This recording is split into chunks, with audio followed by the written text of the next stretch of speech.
मित्रांनो, आज आपण ॲसिडिटी किंवा आम्लपित्त ह्या आजाराविषयी जाणून घेणार आहोत. आम्लपित्त किंवा ॲसिडिटी आपल्यापैकी बहुतेकांना अनेक वेळा किंवा एकदा तरी याचा त्रास झालेला असतो. बरेच लोकांना हमेशा या आजाराचा सामना करावा लागतो. ते ह्या आजाराचे औषधं नेहमी घेत असतात.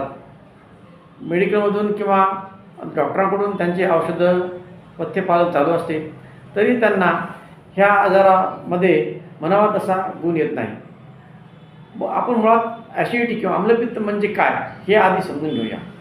आम्लपित्त म्हणजे आपलं पचनशक्ती मंद झाल्यामुळे किंवा आपल्या शरीरात अग्निमांद्य निर्माण झाल्यामुळे जो अपचित अन्नरस असतो, ज्याला आम्ही आयुर्वेदामध्ये आम असे म्हणतो, तो निर्माण झाल्यामुळे आपल्याला